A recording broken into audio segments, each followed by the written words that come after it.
नमस्कार, आप सभी का एक बार फिर से स्वागत है हमारे चैनल अखरा पर।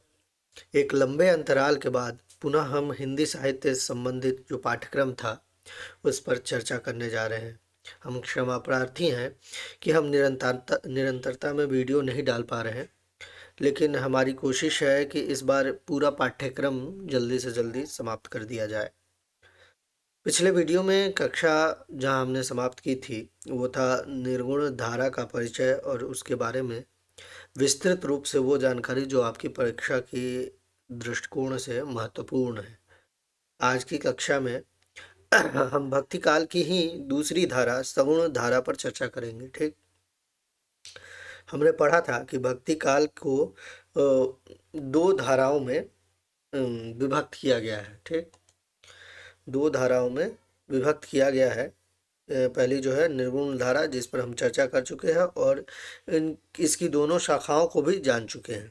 अब हम सगुण धारा की तरफ बढ़ते हैं।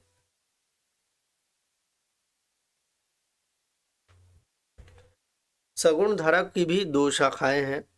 हाँ, उनको दो शाखाओं में बांटा गया है। हाँ, क्या है? सगुण धारा को भी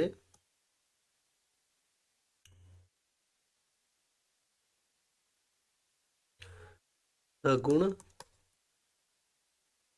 धारा जो है, इसकी दो शाखाएं हैं। पहली है क्या? राम भक्ति शाखा,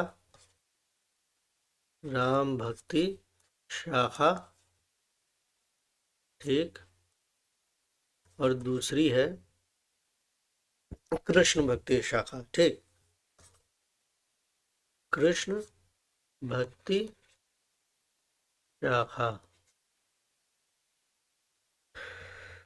तो सबसे पहले हम राम भक्ति शाखा पे चर्चा करेंगे। ठीक, कि और फिर कृष्ण भक्ति शाखा की तरफ बढ़ेंगे। ठीक, तो राम भक्ति शाखा के बारे में कुछ महत्वपूर्ण जानकारी। राम भक्ति शाखा। ठीक,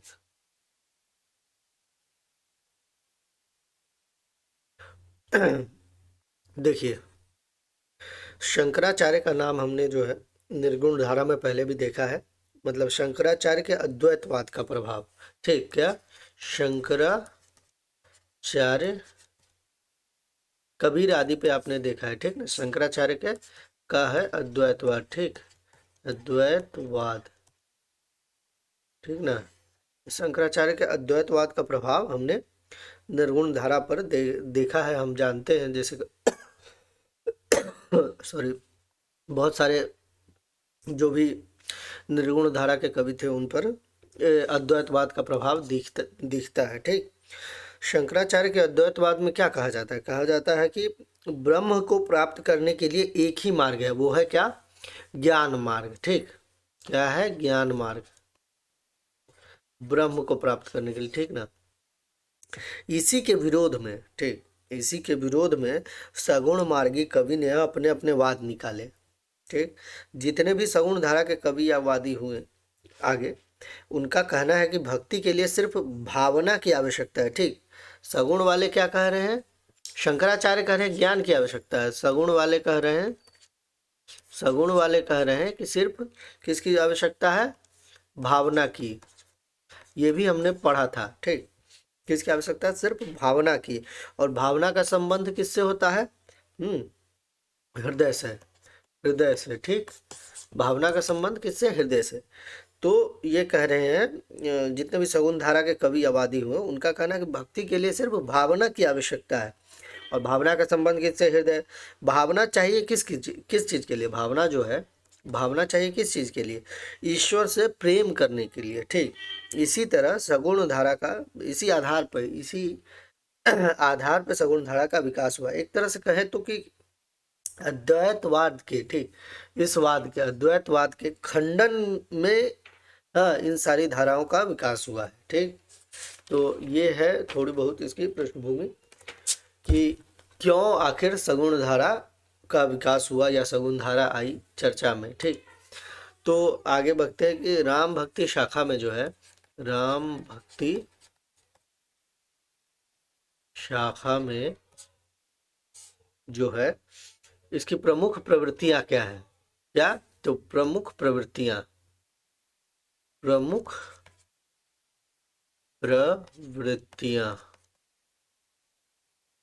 ठीक।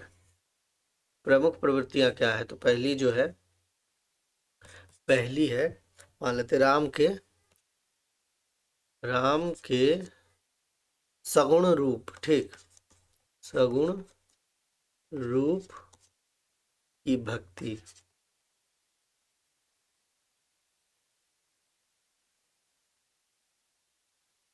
ठीक। तो इसमें क्या है कि राम भक्ति धारा के कवि जो है राम को विष्णु के अवतार के रूप में ग्रहण करते हैं। क्या? राम को क्या करते हैं? को विष्णु के, ठीक ना, विष्णु के अवतार मानते हैं। का विष्णु का अवतार, ठीक, अवतार का विष्णु का अवतार मानते हैं या ग्रहण करते हैं, जो भी कहिए, ठीक। और ये क्या है कि कबीर ने राम का नाम भी रामानंद से लिया था, ठीक। जैसे इन्होंने भी इसमें भी शुरुआत रामानंद से ही होती है। कबीर ने भी राम का नाम रामानंद से लिया था। जैसे कि राम भक्ति धारा के कवियों ने लिखा है, मुख्यतः तुलसीदास को ध्यान में रखिए, उन्होंने भी लिया है नाम, ठीक। किंतु कबीर ने उन्हें निर्गुण ब्रह्म बना दिया, सगुण नहीं बनाया। इन लोगों ने क्या किया? राम भक्ति धारा के कवि पूर्ण रूप से सगुण राम के पक्षधर है, ठीक। किसके हैं? सगुण राम के पक्षधर, सगुण राम के पक्षधर है। और कबीर क्या थे भाई? कबीर जो थे, हाँ, कबीर जो थे वो निर्गुण राम के पक्षधर थे, ठीक, निर्गुण राम के पक्षधर, ठीक। और ये लोग सगुण राम के पक्षधर है, ठीक। तो राम के सगुण रूप की भक्ति पहला हो गया। अब हम लोग दूसरे की तरफ बढ़ते हैं, ठीक। दूसरा जो है वो है मर्यादा पे बल, ठीक, मर्यादा पर बल। राम राम को कहा ही जाता है कि मर्यादा पुरुष थे वो, हाँ, पुरुषोत्तम राम। इसी इसी आधार पे कहा जाता है, ठीक। तो इनका कहना है कि मर्यादा पे बल जो है इस काव्य धारा का केंद्रीय मूल आधार है, ठीक। क्या है? क्या है कि इस काव्य धारा का केंद्रीय मूल अगर देखें, ठीक ना, केंद्रीय केंद्रीय मूल जो है इस काव्य धारा का, हाँ, वो है सामाजिक मर्यादा, ठीक, वही है सामाजिक सामाजिक मर्यादा, ठीक ना। और इन्होंने वही बात जो मैंने अभी कही कि इन्होंने राम को भी मर्यादा पुरुषोत्तम के रूप में ही स्थापित किया है। क्या? राम को मर्यादा, ठीक, मर्यादा पुरुषोत्तम, ठीक, पुरुषोत्तम मतलब पुरुषों में उत्तम, पुरुषोत्तम, मर्यादा पुरुषोत्तम के रूप में ही, ठीक, में ही स्थापित किया है, ठीक, यह है। राम को भी मर्यादा पुरुषोत्तम के रूप में ही स्थापित किया है। तो अब अब क्या है कि मर्यादा है क्या? ठीक, मर्यादा आखिर क्या है? मर्यादा जो है क्या है भाई? तो मर्यादा है कि मर्यादा जो है कि वह सामाजिक मूल्य है जो व्यक्ति को नैतिकता की परिधि में रहने की प्रेरणा देता है, ठीक। क्या गलत है क्या सही है, जो नैतिकता है वही नैतिकता की परिधि में रहने की प्रेरणा देता है और समाज को क्या करता है? संगठित रखता है, ठीक, समाज को संगठित रखने का कार्य करता है मर्यादा, ठीक। क्या करता है? नैतिकता की परिधि में नैतिकता की परिधि में रखने के में रहने की प्रेरणा देता है और क्या कहता है? समाज को संगठित, ठीक, संगठित रखता है, समाज को संगठित रखता है, ठीक ना। तो ये चीज है। अब इसके आगे है कि इसी में कि तुलसीदास ने जो है, तुलसीदास ने रामचरितमानस में क्या किया है कि विविध मर्यादाओं का मर्यादा को स्थापित किया है राम के माध्यम से, ठीक। तुलसीदास ने, ठीक, विविध मर्यादाओं को, ठीक, बहुत सारी जैसे कि राम राजा हैं, फिर भी उनकी एक ही पत्नी सीता है, जबकि वो चाहते तो अनेक स्त्रियों से विवाह कर सकते थे, फिर भी एक ही पत्नी है। हाँ। और राम राज्य का जो यूटोपिया है वो भी मर्यादा का मूर्त या ठोस रूप प्रस्तुत कर सकता है, ठीक। तो ये रामचरितमानस में आपको देखने को मिलेगा, ठीक। तो हम लोग अब अगले पे चलते हैं कि अगली प्रवृत्ति क्या है इस काव्य धारा की। हाँ, अगली अगर तीसरी देखें तो तीसरी है लोक मंगल। लोक मंगल, लोक मंगल की साधना, ठीक। लोक मंगल की साधना आखिर क्या है कि राम भक्त जितने भी कवि हैं, ठीक, राम भक्त कवि जो है लोक मंगल की धारणा की बात करते हैं, उसकी कामना करते हैं। हाँ, उनके लिए कविता जो है, जैसे कि आपने आदिकाल में देखा था कि चारण कवि हुआ करते थे, तो इसी तरह इनके लिए कविता राजाओं या सामंतों को रिझाने का साधन नहीं है कि हाँ हम जाएंगे चापलूसी करेंगे, सो वाली बात नहीं। न ही वे पुराने कवियों की तरह इसे रस या चमत्कार की सृष्टि करना चाहते, मतलब कि ये नहीं जैसा इनका उद्देश्य है कि हम कोई नया काव्य मतलब कि काव्य प्रयोजन लिख दे। हाँ, अलग अलग तरह का अलग तरह के रसों की अवधारणा प्रस्तुत करें, चाहे अलंकारों अलंकारों की सृष्टि करें, ऐसा कोई उद्देश्य इनका नहीं था। बल्कि जो है वे अपने काव्य को स्वांत सुखाए। स्वांत सुखाए का क्या मतलब होता है कि मतलब कि अपने अंतःकरण को प्रसन्नता के लिए, ठीक, अपने अंतःकरण की प्रसन्नता के लिए, किंतु सच कहे तो समाज के मंगल की साधना हेतु ही रचना करते हैं क्या। तो इनका क्या है कि एक तरह से राम भक्त कवि जो है, राम भक्त जो कवि है उनका क्या है कि वो किसी तरह का रस या चमत्कार की सृष्टि नहीं करना चाहते, लेकिन ये स्वांत सुखाए के लिए, स्वांत सुखाए, ठीक, स्वांत सुखाए, सुखाए के लिए रचना करते हैं, रचना करते हैं। मतलब करते क्या है, किया है कुछ लोगों ने, ठीक। जैसे कि रामचरितमानस को भी स्वांत सुखाए कहा जाता है, ठीक, लेकिन उसमें लोक मंगल की साधना है। तुलसीदास की जैसे एक पंक्ति है, ठीक, तुलसीदास की पंक्ति है कि परहित सरिस धर्म नहीं भाई, पर पीड़ा सम नहीं अधमाई। मतलब दूसरों के की भलाई, पहले मैं मतलब वो पंक्ति लिख देता हूँ कि तुलसीदास की, ठीक, तुलसीदास की पंक्ति है, ठीक, पंक्ति, ठीक है। हम्म,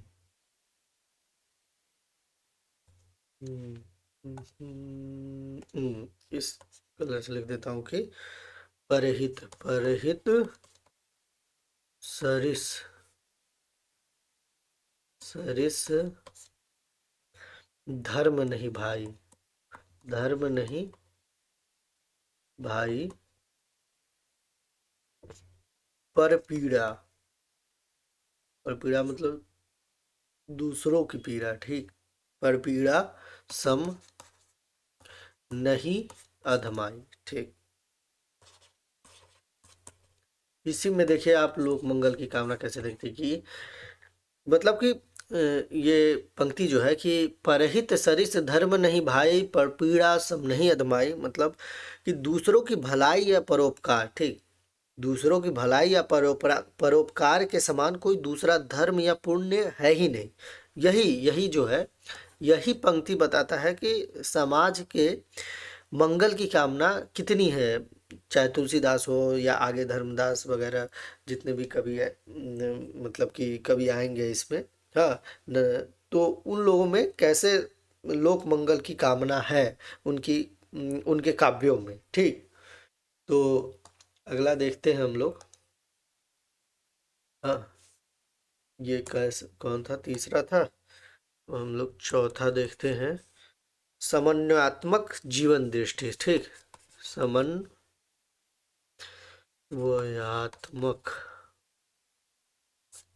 समन्वयात्मक, यात्मक है ना, हाँ, यात्मक जीवन दृष्टि। ठीक, ये है एक इसकी प्रवृत्ति समन्वय का अर्थ क्या है? समन्वय जो है, समन्वय का अर्थ जो है, इसका अर्थ है कि एक दूसरे से तालमेल बिठाना। क्या? तालमेल बिठाना, एक दूसरे से क्या? तालमेल बिठाना, तालमेल बिठाना।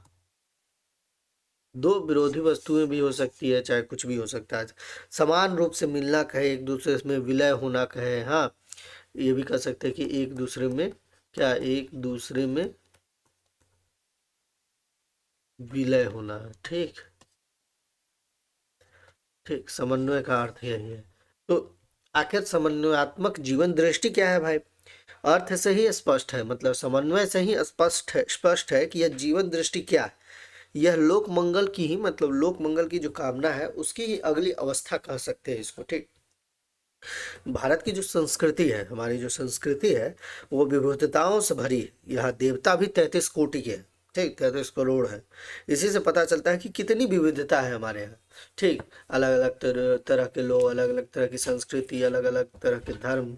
हाँ, लेकिन अगर एक तरह से जैसे कि हम लोग राम भक्ति में ही रहे, तो राम भक्ति के कवियों ने क्या किया, इन्हीं विभिन्न धार्मिक पद्धतियों को, हाँ, ईश्वर के सगुण निर्गुण रूप को तथा हिंदू धर्म के शैव वैष्णव पंथों में समन्वय का गहन प्रयास किया है। ठीक, क्या किया है कि पहला क्या प्रयास किया, पहला प्रयास किया इन लोगों ने, क्या, राम भक्त कवियों ने क्या किया कि इन्होंने विभिन्न धार्मिक पद्धतियों को, ठीक, धार्मिक पद्धतियों को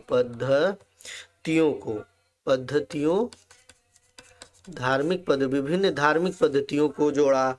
हाँ, फिर क्या किया कि ईश्वर के क्या, सगुण और निर्गुण रूप, सगुण और निर्गुण रूप को, ठीक ना, निर्गुण रूप को,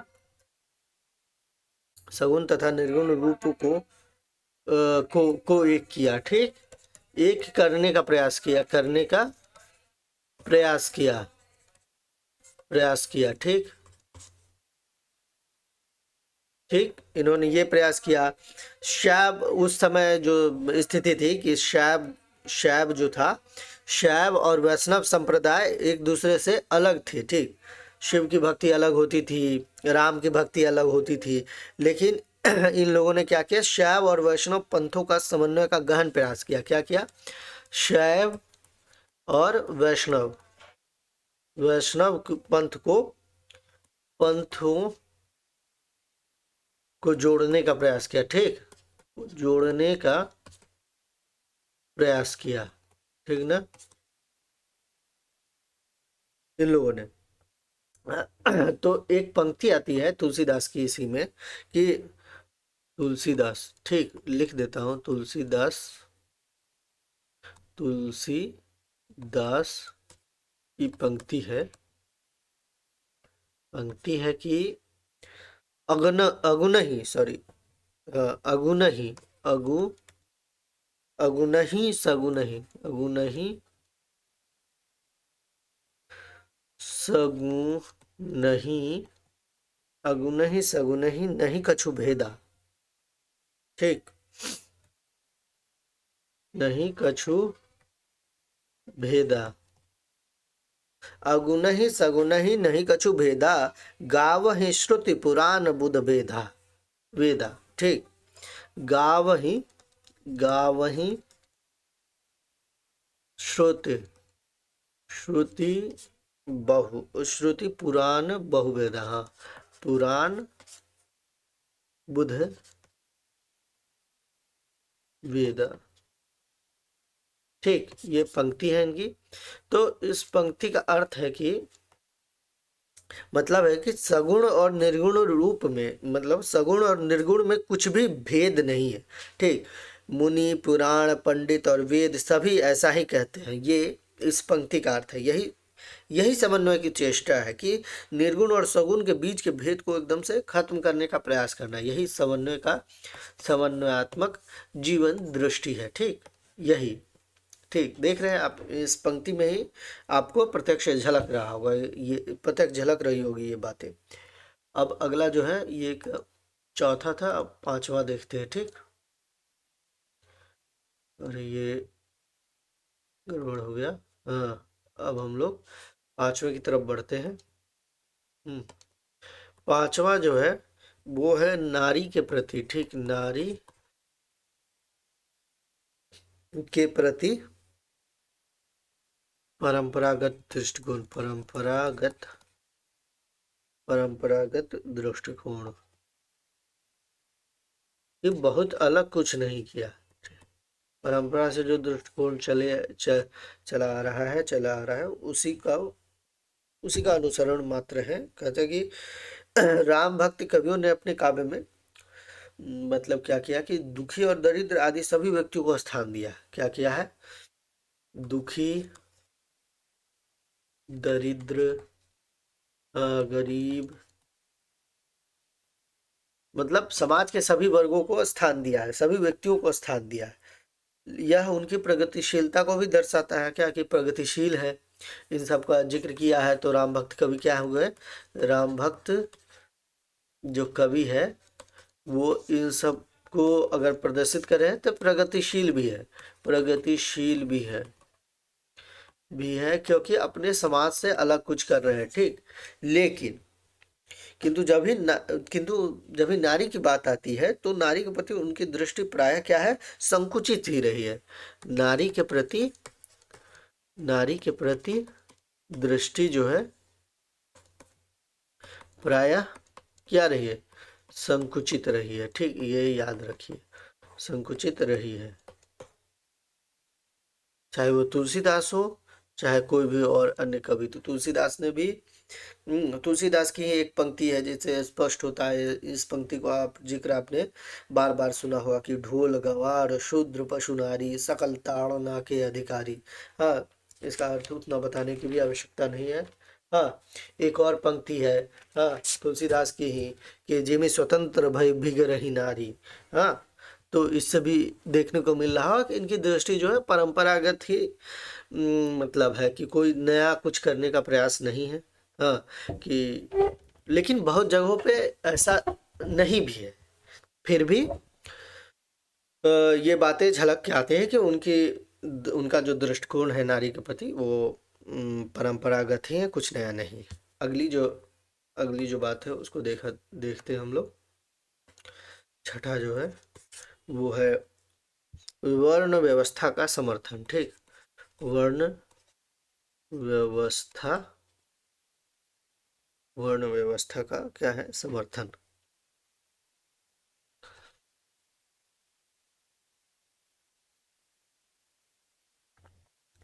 तो राम भक्त कवियों ने क्या किया? सिद्धांततः समर्थन ही किया है। ठीक।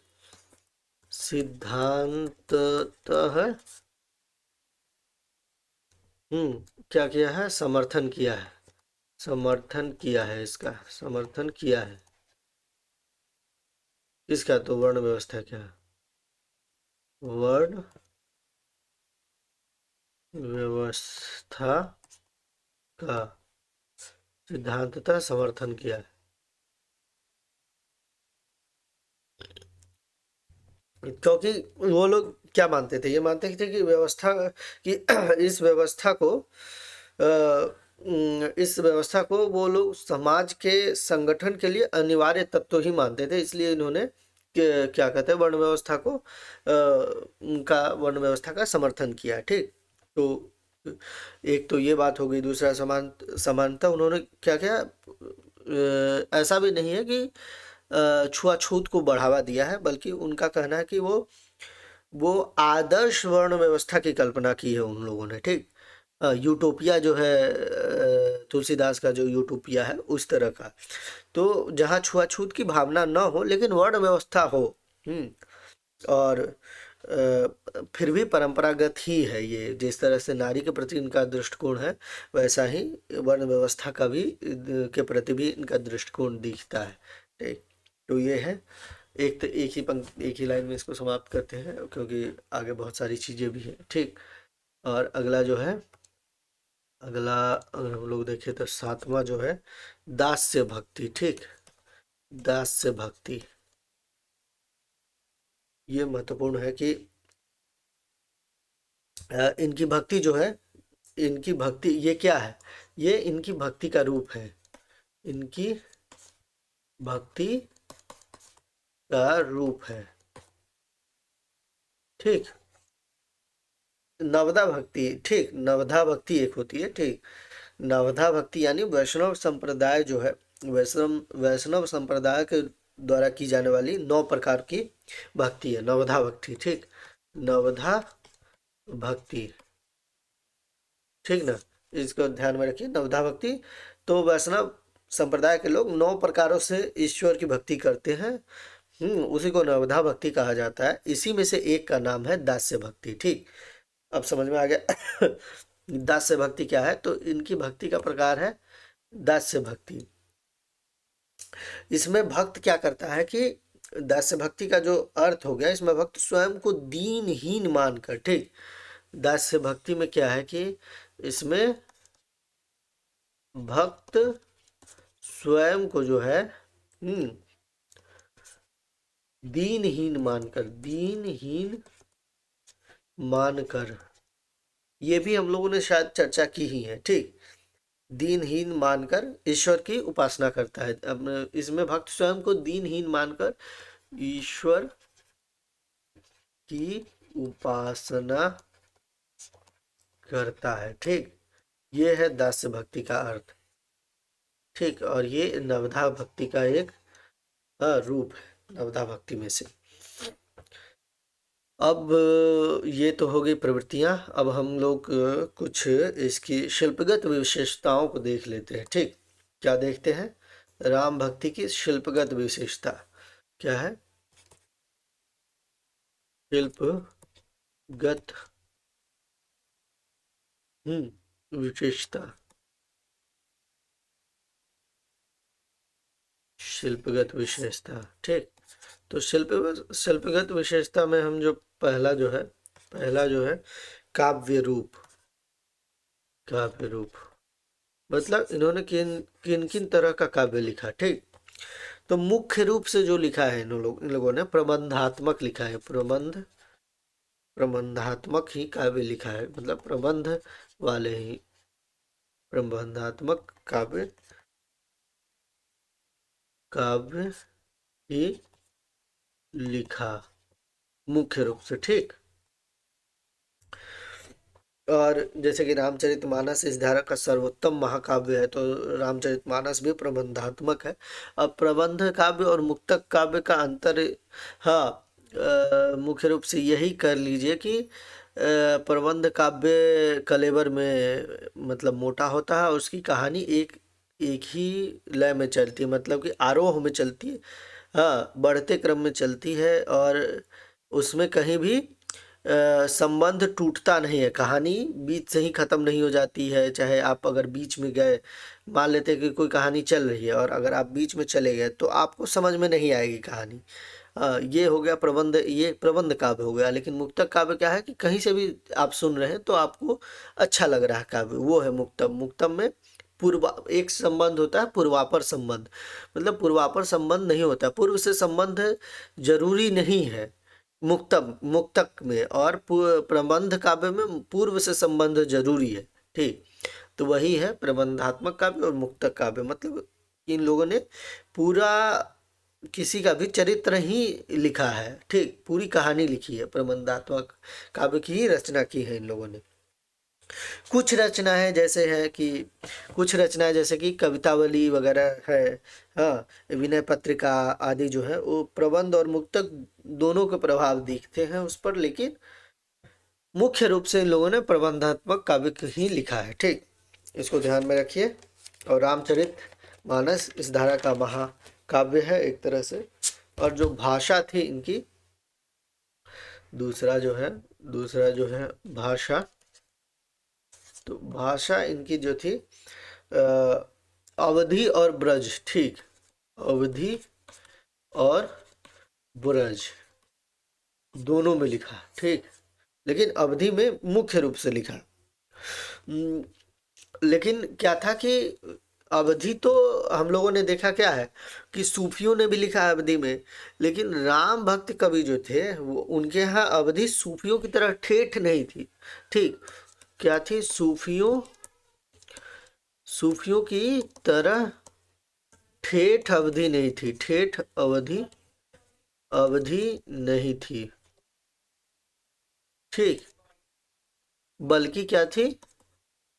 बल्कि थोड़ी क्या थी? संस्कृत निष्ठ थी। ठीक, संस्कृत निष्ठ, हाँ संस्कृत निष्ठ थी। ठीक ना, इसको भी ध्यान में रखिएगा। हाँ, और जो अगला है छंद है एक। ठीक, छंद है तीसरा कि छंदों का कैसा प्रयोग किया है इन लोगों ने। ठीक, तो छंद जो है अधिकांश कवि जो है इन्होंने चौपाई, ठीक, चौपाई, दोहा, हाँ, पद, छप्पय, हाँ छप्पय, कुंडलिया,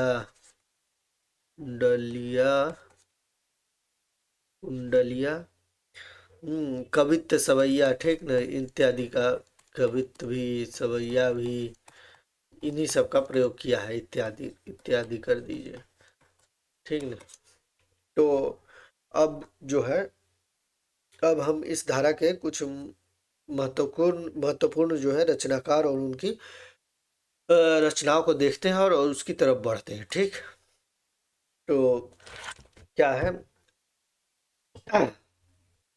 पहले क्या करते हैं हम लोग? महत्वपूर्ण महत्वपूर्ण क्या रचनाकार। ठीक,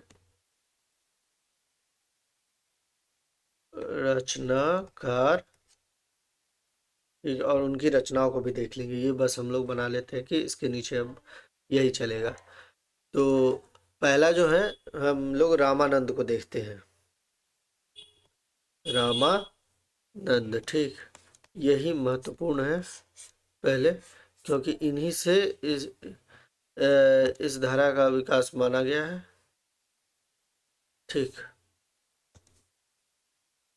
नंद, ठीक, इनका जो समय है इनका 14वीं 15वीं, ठीक, शताब्दी, शती। ठीक, आचार्य रामचंद्र शुक्ल अपनी किताब में इनके बारे में लिखते हैं, एक पंक्ति है कि भक्ति भक्ति द्राविड़, ठीक, सॉरी, भक्ति द्राविड़, ठीक ना, द्राविड़ उपजी, ठीक, उपजी लाए रामानंद,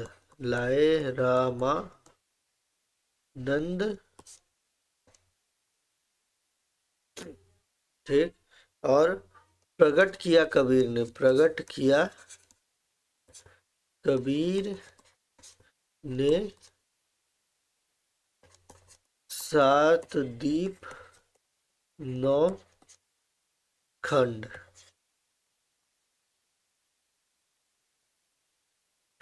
ठीक ना, तो ये पंक्ति है, ये लिखा गया है, रामचंद्र शुक्ल अपनी किताब में लिखते हैं। और यहीं पे दिखता है कि भक्ति द्राविड़ उपजी, मतलब द्रविड़ मतलब कि दक्षिण भारत में उपजी, लेकिन यहाँ पे उत्तर भारत में रामानंद द्वारा ही इसका प्रचार प्रसार हुआ है। इनकी चर्चा सर्वप्रथम इसलिए भी की हिंदी में कि राम भक्ति का पुरस्कारता इन्हीं को माना जाता है। क्या कहा जाता है कि राम भक्ति के के क्या है ये, पुरस्कारता के पुरस्कर्ता, मतलब राम भक्ति का उदय इन्हीं से माना जाता है। ठीक, शुक्ल जी ने भी रामानंद को माना है, ठीक ना, शुक्ल जी ने भी माना इस बात को, शुक्ल जी ने भी इन्हीं को माना है। ठीक, ये भी ध्यान, इन्हीं को माना है, ये भी ध्यान रखनी है बात। ठीक, शुक्ल जी ने भी इन्हीं को राम भक्ति काव्य का पहला कवि माना है। क्या, पहला कवि। ठीक, पुरस्कारता मतलब पहला ही कवि। ठीक, पहला कवि माना है। इनके द्वारा जो हम मैं बता रहा हूँ कि इनके द्वारा जो है कि सबसे महत्वपूर्ण कार्य ये था कि इन्होंने भक्ति के लिए जितनी भी समस्त संकीर्णताएं थी, जैसे वर्ग, वर्ण, लिंग, दर्शन के स्तर पर जो व्याप्त मतभेद थे समाज में, सभी को दूर करके, ठीक, सभी को हटा दिया इन्होंने भक्ति से, सभी को दूर करके भक्ति का मार्ग समाज के सभी वर्ग, समुदाय, जाति आदि के लिए, आदि के लोगों के लिए खोल दिया। ठीक, सबसे बड़ा कार्य इनका यही था, रामानंद का। हाँ, कि भक्ति का मार्ग सभी के लिए खोल दिया। क्या क्या किया, इनका जो सबसे बड़ा कार्य था, इसको मैं लिख देता हूँ कि ठीक, भक्ति के लिए मार्ग सभी के लिए, सॉरी, हाँ यहाँ पे लिख देता हूँ सभी, इसको फिर से कर देता हूँ मैं, इसको करता हूँ कि सभी के लिए, ठीक, सभी के लिए भक्ति का मार्ग खोल दिया। ठीक, इन्होंने ये सबसे महत्वपूर्ण कार्य किया था। ठीक, रामानंद ने। अब जो सबसे सबसे महत्वपूर्ण जो रचनाकार हैं हमारे, उनकी तरफ बढ़ते हैं। उनका नाम है क्या, तुलसीदास। ठीक, तुलसीदास, इनको थोड़ा विस्तार में समझेंगे। ठीक, इनके क्या कहते हैं कि समय को लेकर भी मतभेद है। ठीक, क्या है, समय को लेकर, समय जो है इसको लेकर मतभेद है, मतभेद है। तो समय शिव सिंह सेंगर है। ठीक, इनका नाम भी हमने पहले सुन रखा है, शिव सिंह सेंगर। इन्होंने जो है इनका समय माना है संवत संवत 1583, लेकिन 1526 ईस्वी है, मतलब कि ईस्वी में अगर देखें तो। और ग्रियर्सन जो है, ग्रियर्सन ने इनका समय माना है 1589 संवत थी। ठीक, मतलब कि 1532 ईस्वी। ठीक, लेकिन जो सामान्यता है, सामान्यतः जो है, जो माना गया है, जो माना गया है वो है 1532 में इनका जन्म और 1623 में इनकी मृत्यु। ठीक, इनका जो समय माना गया है यही माना गया है। ठीक, ये समय को लेकर चर्चा होगी। अब आगे देखते हैं, इनका जो है, इनकी माता का जो नाम था वो था हुलसी, हुलसी था। ठीक, पिता जो थे उनका नाम था आत्माराम दुबे। ठीक, आत्माराम दुबे, दू है। ठीक, एक सेकंड, इसको फिर से कर देता हूँ क्योंकि दिक्कत ना हो। दुबे, ठीक, आत्माराम दुबे। और पत्नी का नाम जो था, पत्नी का नाम था रत्नावली। इन्हीं के दुत्कारने पे, रत्नावली के ही दुत्कारने पे राम भक्ति की तरफ इनका आकर्षण, ये आकर्षित हुए राम के तरफ। एक तरह से कहे तो दीक्षा गुरु जो है इनके, दीक्षा गुरु जो है उनका नाम है नरहरयानंद, नरहरयानंद, ठीक। और शिक्षा गुरु जिन्होंने शिक्षा दी, शिक्षा गुरु जो है वो है शेष सनातन, ठीक, शेष सनातन। लेकिन जो ये शेष सनातन है, सॉरी शेष सनातन नहीं, इनको नरहरयानंद जो, ठीक। तो नरहरयानंद को जो है शुक्ल जी, जो है शुक्ल जी जो है इनको तुलसी का गुरु नहीं मानते, तुलसी का गुरु नहीं मानते हैं, ठीक। ये भी ध्यान रखिएगा।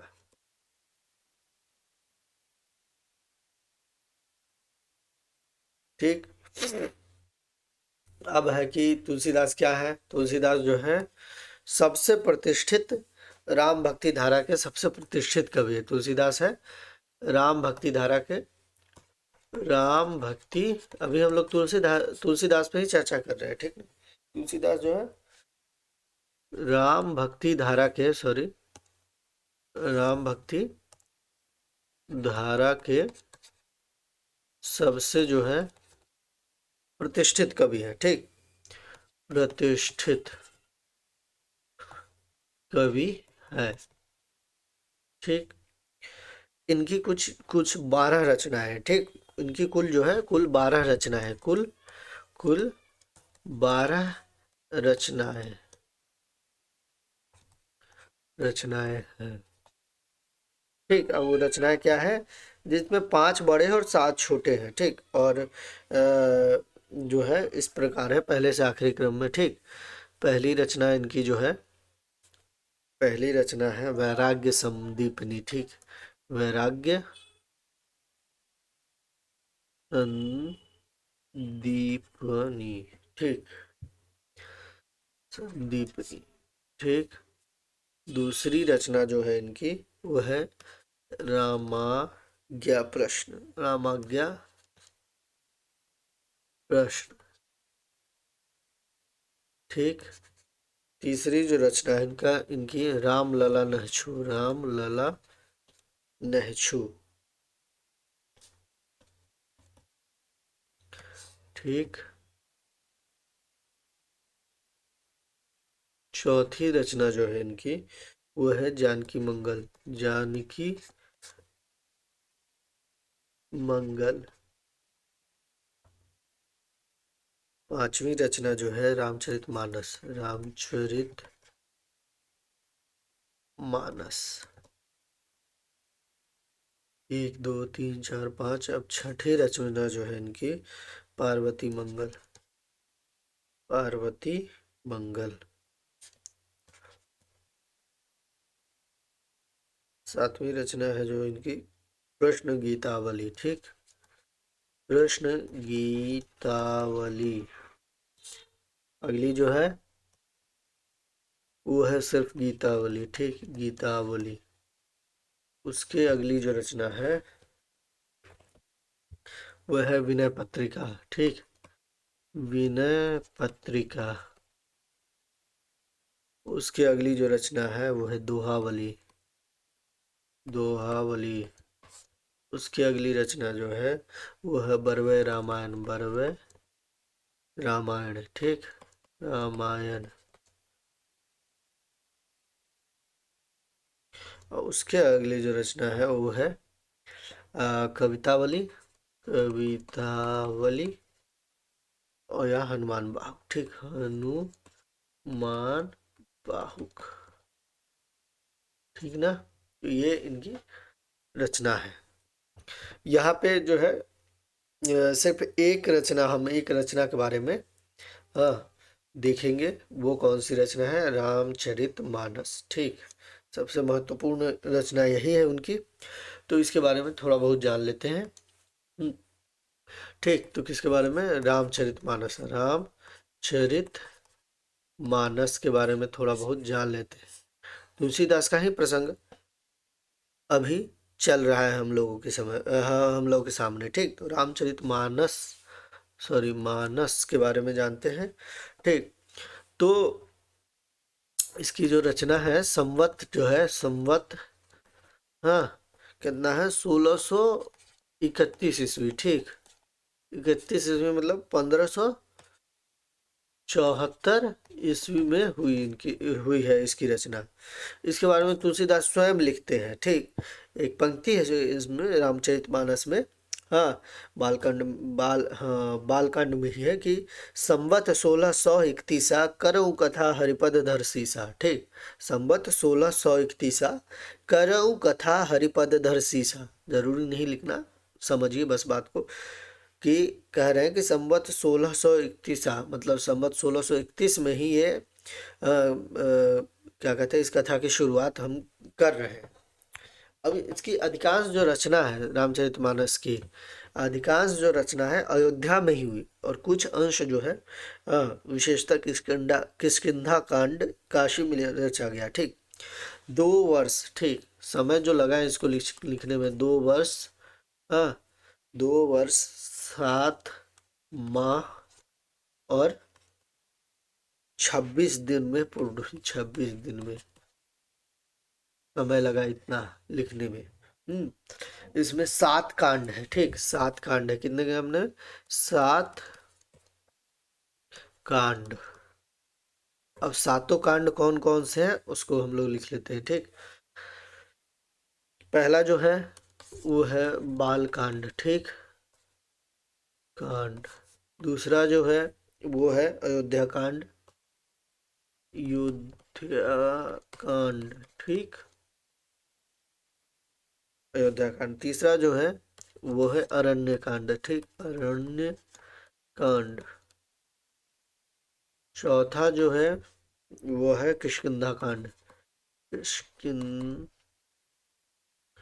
किष्किंधा कांड। ठीक, किष्किंधा कांड। उसके बाद है पांचवा जो है वो है सुंदर कांड, सुंदर कांड।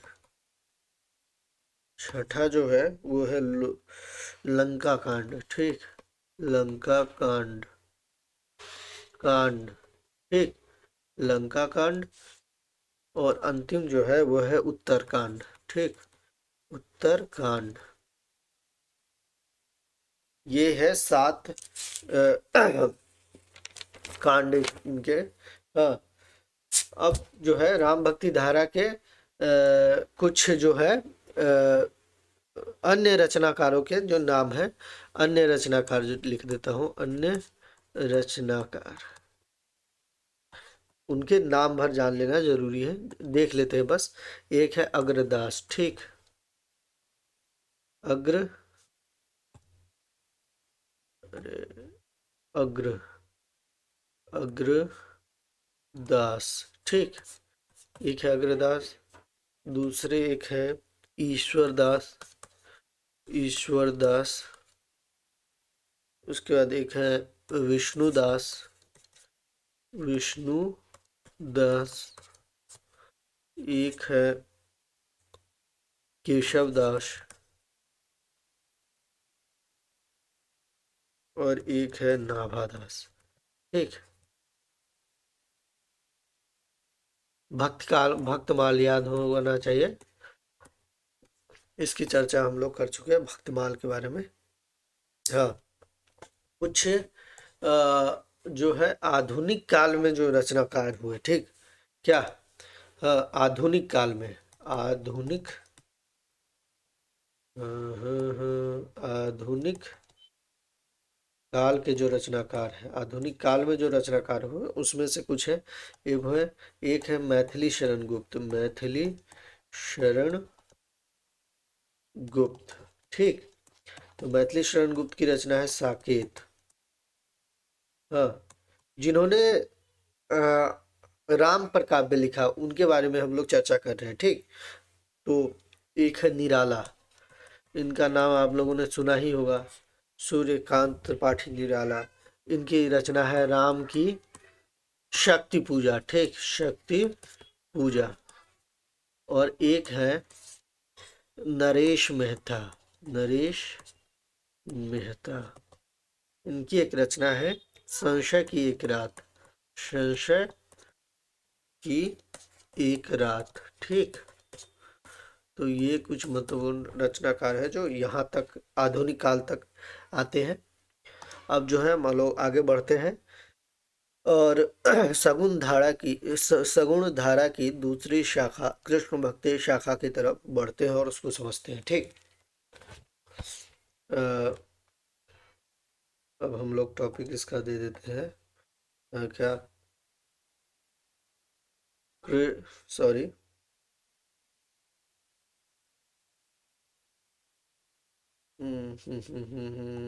हाँ, कृष्ण भक्ति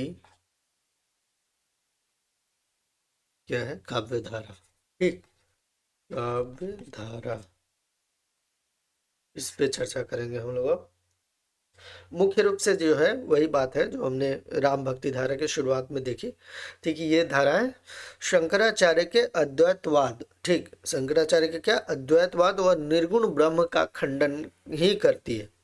अब इस धारा की कुछ मुख्य विशेषताएं देख लेते हैं। हाँ, तो पहला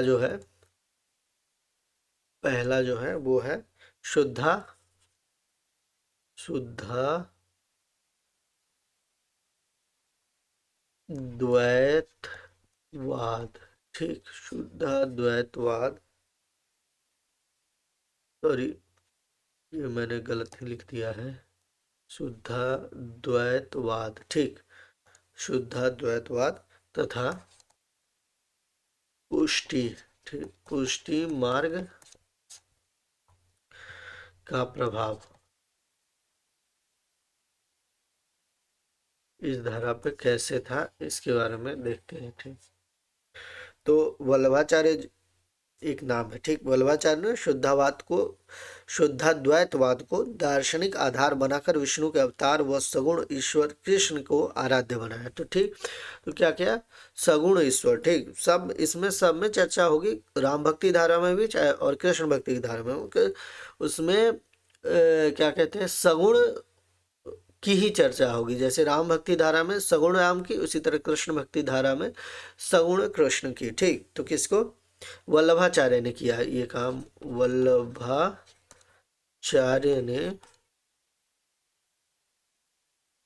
ने क्या किया, शुद्धाद्वैतवाद को दार्शनिक आधार बनाकर, हाँ, विष्णु के ही अवतार, विष्णु के अवतार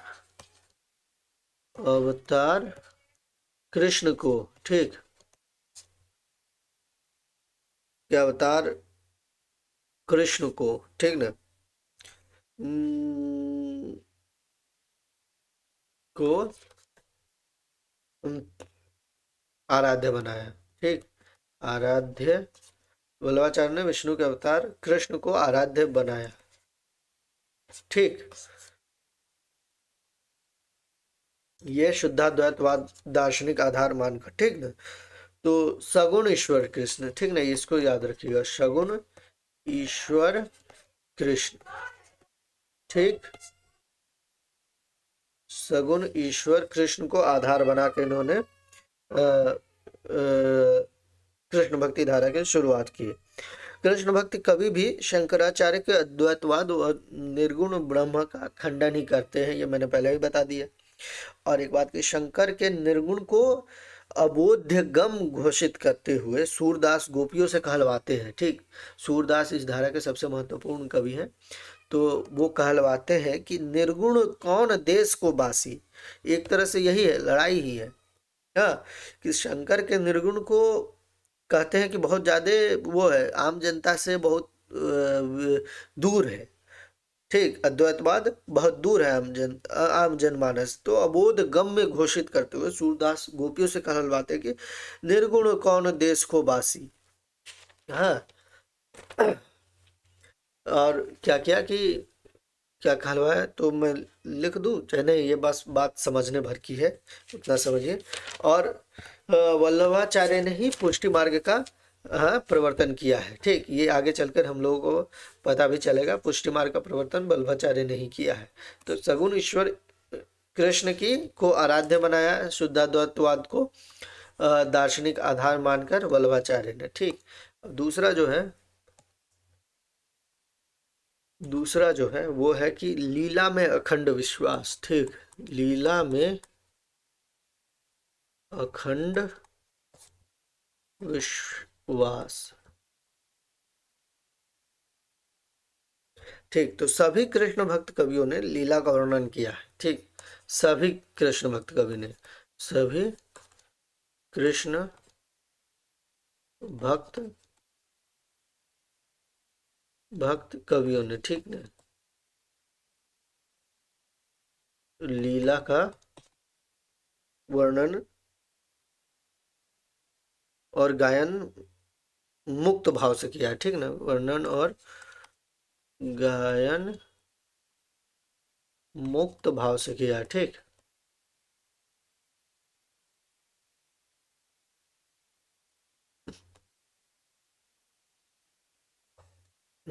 तो बाल कृष्ण की वात्सल्य से पूर्ण लीला है, जैसे कि बाल गोपियों के साथ सख्य रूप स्थापित करती लीलाएं, ब्रज की गोपियां और राधाओं के साथ रास रचाने वाली माधुर्यमय लीलाएं। हाँ ठीक, संपूर्ण कृष्ण भक्ति काव्य में ये सब विद्यमान है। ठीक। मतलब कि सारी लीलाओं की ही चर्चा है। और आपने कृष्णा बचपन में देखा भी होगा, रामानंद सागर का, उसमें भी देखने को आपको मिला होगा कि पूरा का पूरा कैसी लीलाएं कृष्ण भगवान करते। तो उन सभी लीलाओं का जिक्र आपको इस काव्य में भी, इस धारा में भी, इन कवियों के काव्यों में भी मिलेगा। ठीक। और एक तीसरा है, तीसरे पे चलते हैं हम लोग अब। समझना भर है उतना काफी है कि वात्सल्य। ठीक। वात्सल्य, वात्सल्य का विशद चित्रण किया है इन लोगों ने। ठीक। विशद चित्रण इन कवियों ने वात्सल्य का विशद चित्रण किया है, कृष्ण के जन्म से लेकर। वात्सल्य क्या है? कृष्ण कृष्ण जब बचपन में रहेंगे तभी है, माता के अंदर ही वात्सल्य की भावना होती है। तो उसी तरह कृष्ण के जन्म से लेकर मथुरा जाने तक के समय का चित्रण मिलता है इसमें। ठीक। क्या मिलता है? कृष्ण के जन्म से लेकर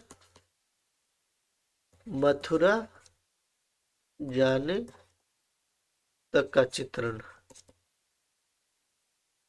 मिलता है। ठीक। वात्सल्य में। ठीक। अनेक कृष्ण भक्त कवियों ने चित्रण किया है। ठीक। सभी, मतलब सभी ने किया है एक तरह से। और सूरदास को सबसे ज्यादा जो ख्याति मिली है, सूरदास, सूरदास को इसमें क्या है, सबसे ज्यादा ख्याति मिली। ठीक।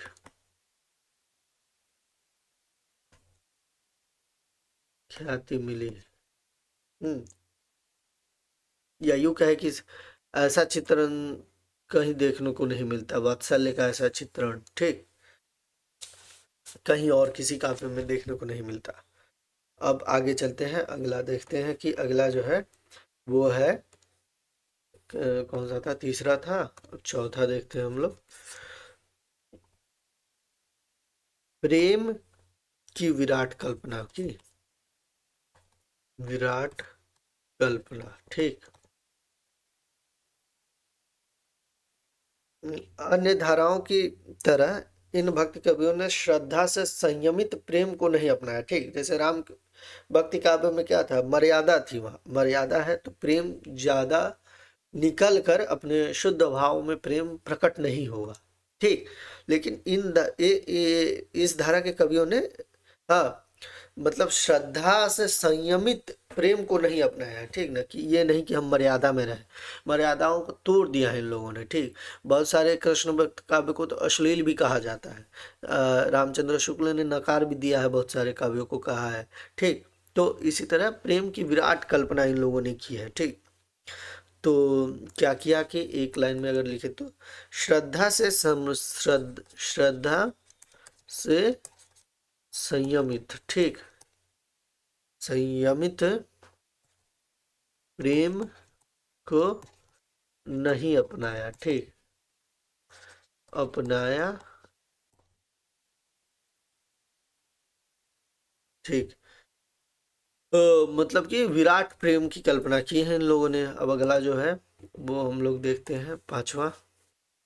पांचवा जो है वो है भ्रमर गीत की मौलिक उद्भावना है। ठीक, ये सबसे महत्वपूर्ण है। ठीक, भ्रमर गीत की मौलिक उद्भावना है। ठीक, उद्भावना।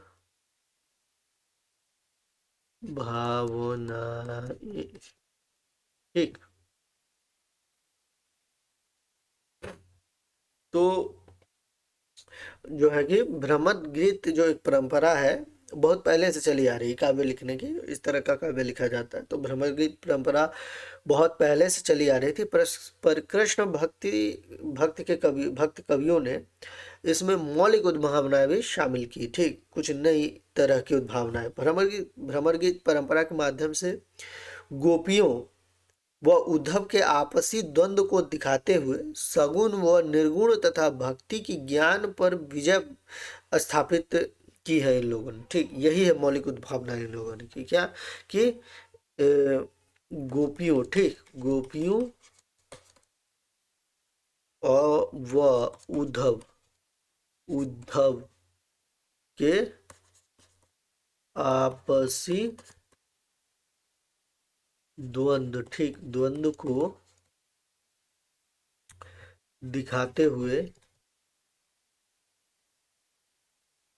हुए सगुण व निर्गुण पर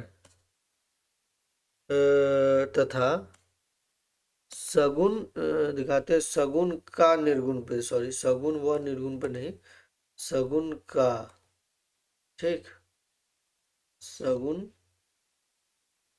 का निर्गुण पर तथा भक्ति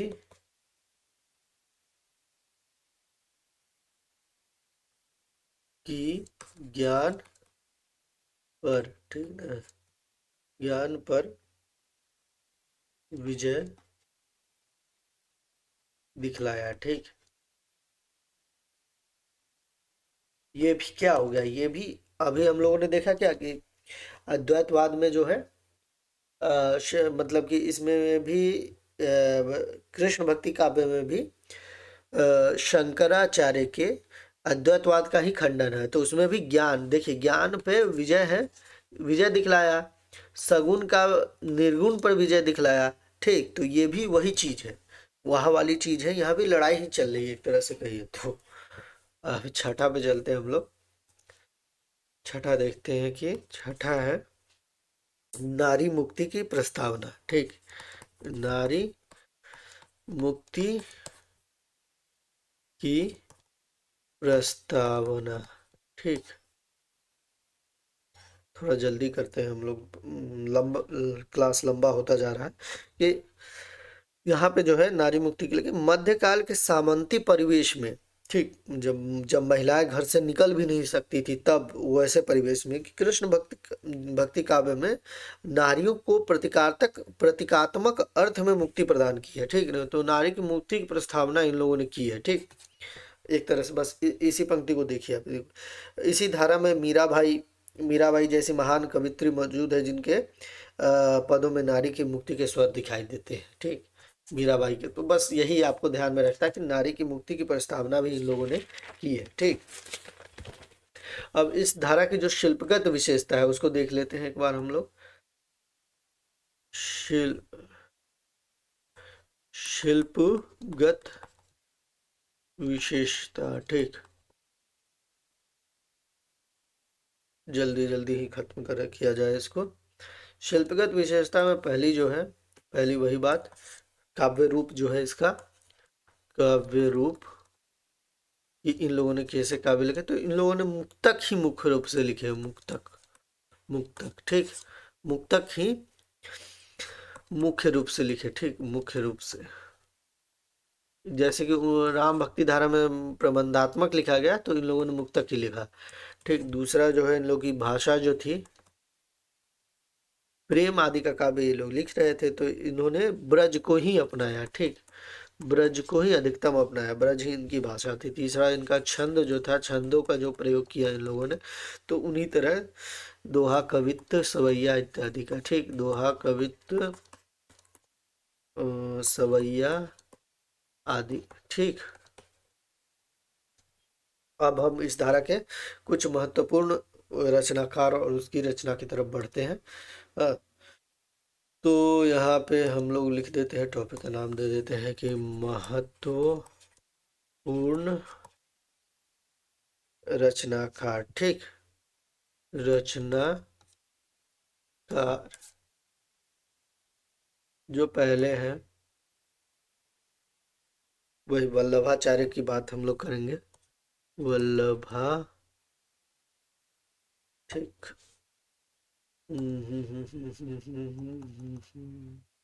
वल्लभाचार्य। ठीक,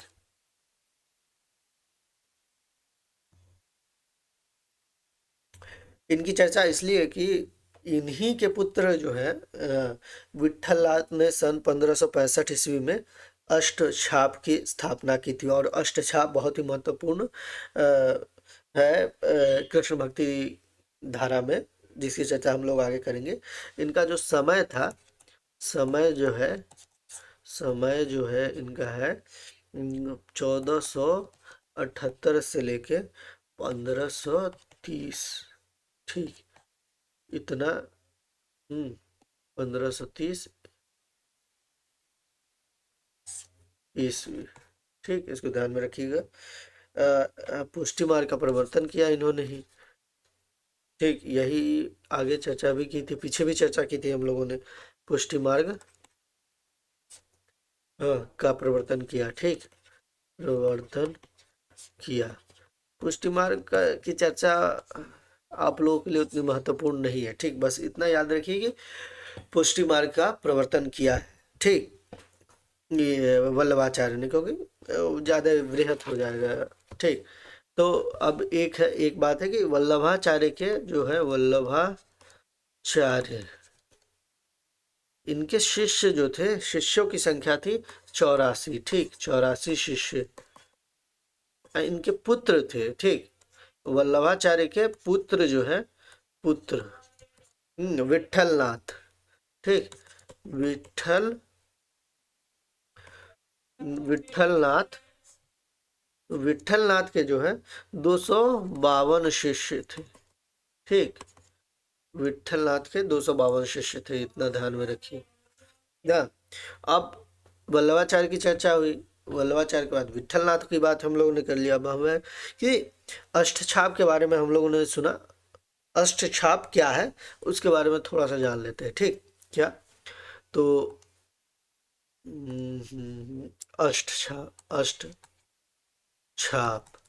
ठीक, इसके बारे में थोड़ा सा जान लेते हैं। हाँ, विट्ठलनाथ ने इसकी स्थापना की। किसने की? विट्ठल नाथ। ठीक, उन्हीं के पुत्र वल्लभाचार्य ने स्थापना की। ठीक, कब की भाई? तो 1565 ईस्वी में। ठीक, 1565 ईस्वी में। ठीक, इतना ये हम देख ही चुके हैं।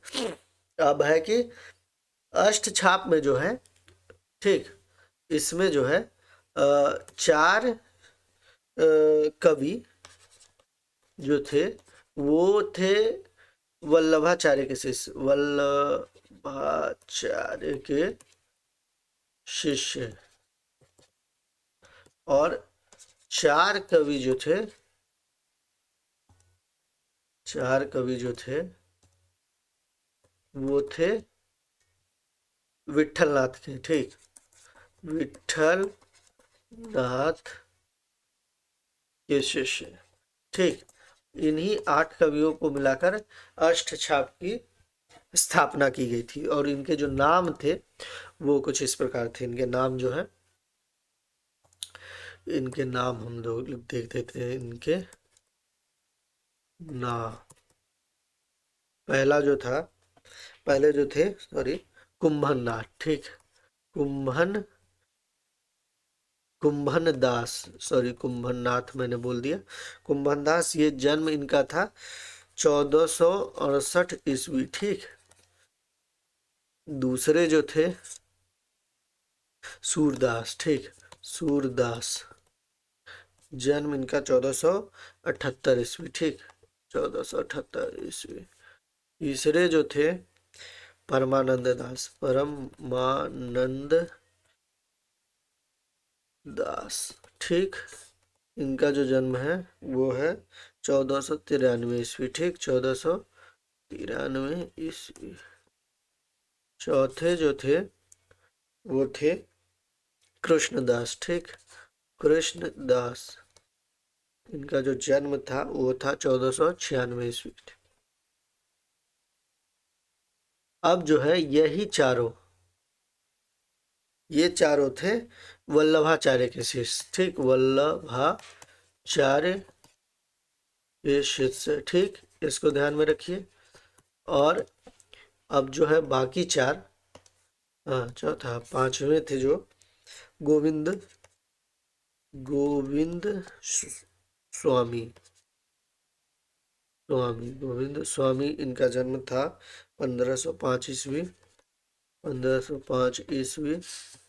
छठे जो थे छीत स्वामी, ठीक, छीत स्वामी, इनका जन्म जो था 1515 ईस्वी, ठीक, 1515 ईस्वी। सातवें जो थे वो थे चतुर्भुज दास, क्या थे?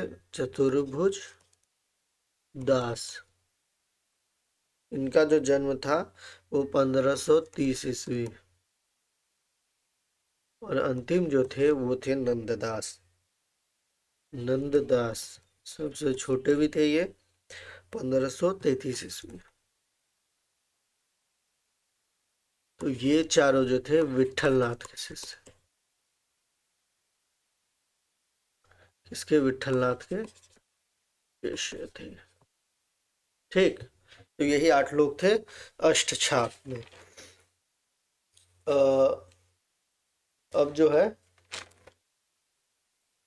अब जो दूसरे रचनाकार थे उसके बारे में हम लोग जानते हैं, जो सबसे महत्वपूर्ण भी है। दूसरे रचनाकार जो थे उनका नाम था, पहले हम लोगों ने देखा कि इनका पहले थे वल्लभाचार्य, और जो दूसरे आएंगे, हाँ, दूसरे जो थे वो थे सूरदास, ठीक, सूरदास सबसे महत्वपूर्ण। उनके बाद राम भक्ति शाखा में तुलसीदास थे, और कृष्ण भक्ति धारा में सबसे महत्वपूर्ण है सूरदास। इनका जो समय है, समय जो है 1478 से लेके 1583, ये इनका ईस्वी, इनका समय है, ठीक। जन्म स्थान जो है इनका, जन्म स्थान को लेकर मतभेद है, मतभेद है, ठीक, मतभेद है इनके जन्म स्थान को लेकर।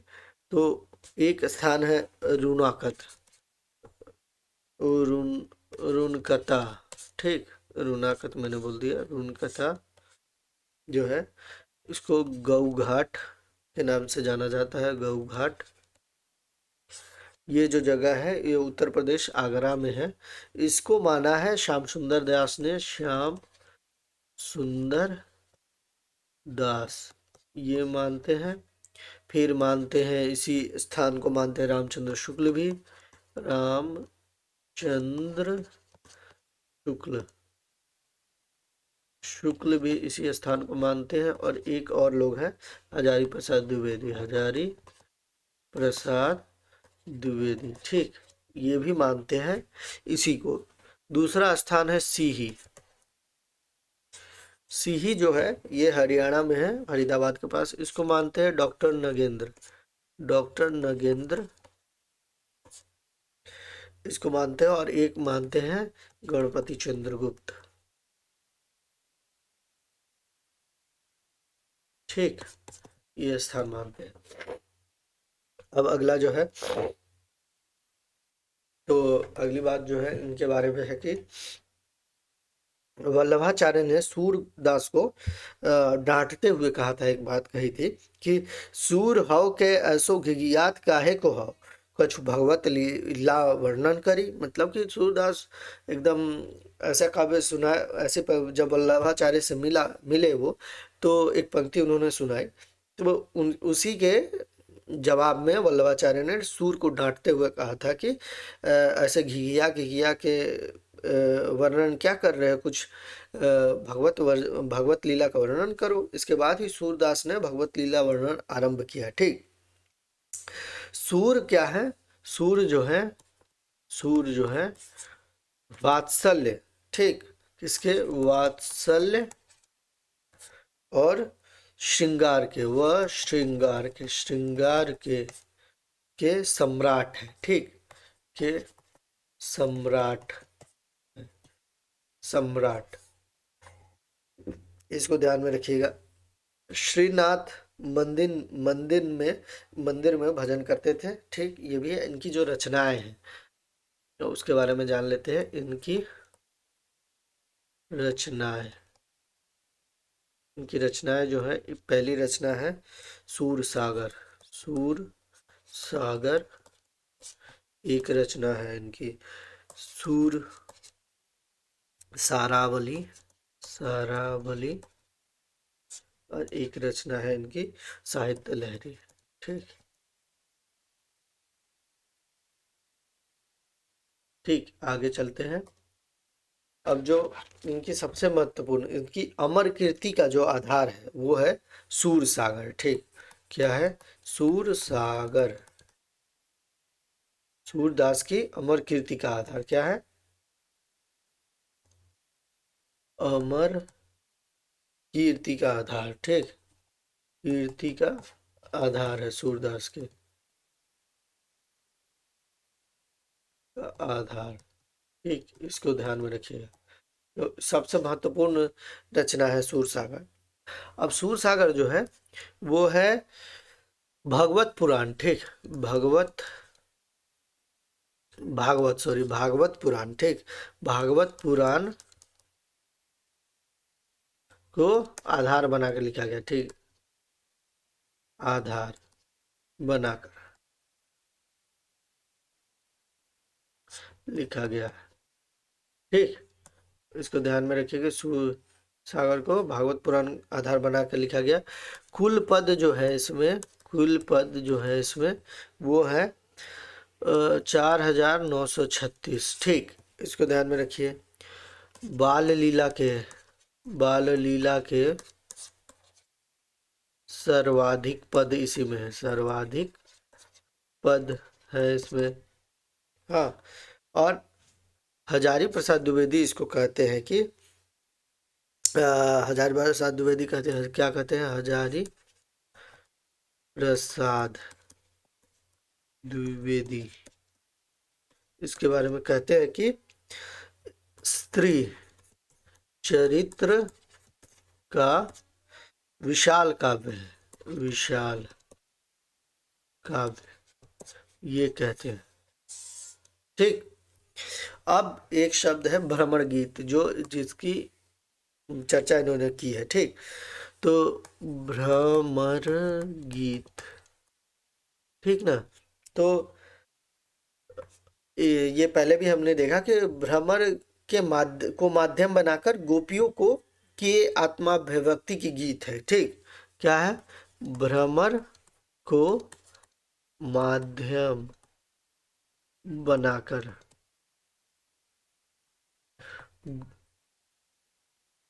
गोपियों के आत्माभिव्यक्ति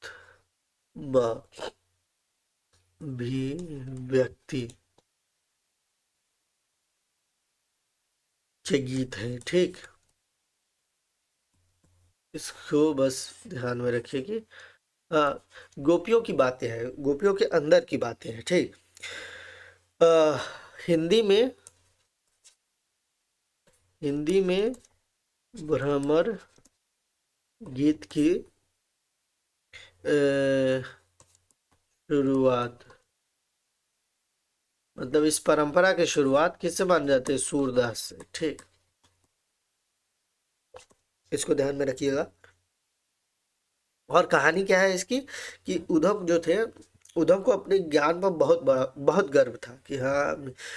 और उद्धव को एक तरह से वही शंकराचार्य वाली बात कि शंकराचार्य को कहते हैं कि ज्ञान ही ब्रह्म को प्राप्त करने का माध्यम है, तो उसी तरह उद्धव को अपने ज्ञान पर बड़ा गर्व था। प्रेम या भक्ति मार्ग की वे उपेक्षा करते थे कि उसको नगण्य मानते थे। तो कृष्ण उन्हें गोपियों के पास भेजते हैं समझाने के लिए गोपियों को। और गोपियों तो यही प्रसंग है, इसी प्रसंग से भ्रमर गीत काव्य का उदय हुआ है हिंदी में। ठीक, बस इतना जान लीजिए, ये काफी है। अब आगे जो है कुछ कवियों को जान भर लेना आवश्यक है। अष्टछाप के कवि जो थे, जिनको देखा हमने, वो तो है ही। उनके अलावा भी कुछ है जो, और उनकी जो रचनाएं होंगी उनके बारे में भी हम लोग देख लेंगे। ठीक, तो अन्य कवि कुछ अन्य कवि। ठीक, तो सबसे पहला पहला जो है वो हम लोग लिखते हैं नंददास। ठीक, सबसे छोटे अष्टछाप के कवि नंददास।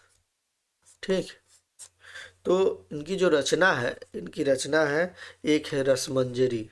ठीक, यह है रस मंजरी।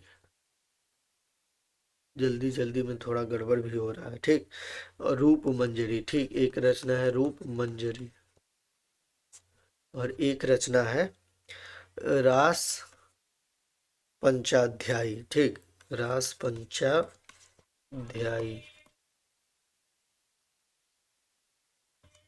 ठीक, ये सबसे महत्वपूर्ण रचना है इनकी। ठीक, नंददास की। ठीक, और दूसरे जो वो है मीरा। तो मीरा जो है, इनका समय है 1504 से लेके 1558 ईस्वी तक। ठीक, रचना इनकी है एक गीत गोविंद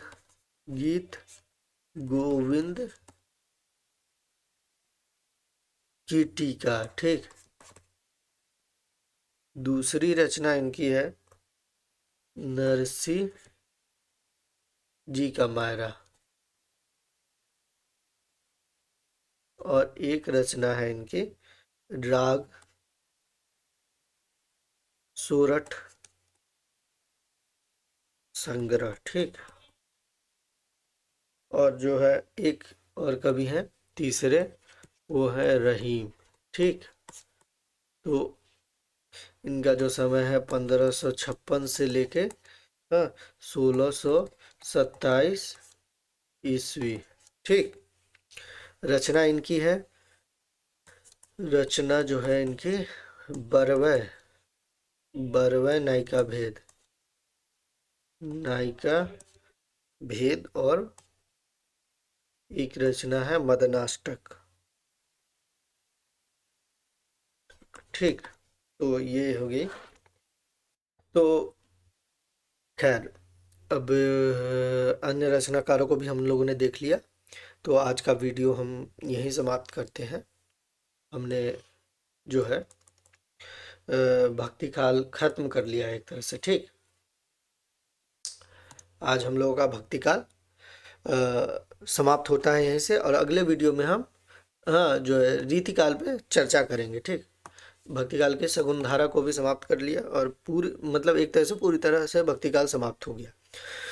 चलिए फिर, तब तक के लिए नमस्कार, और एक बार फिर से आप सभी का धन्यवाद हमारे चैनल अखरा से जुड़े रहने के लिए।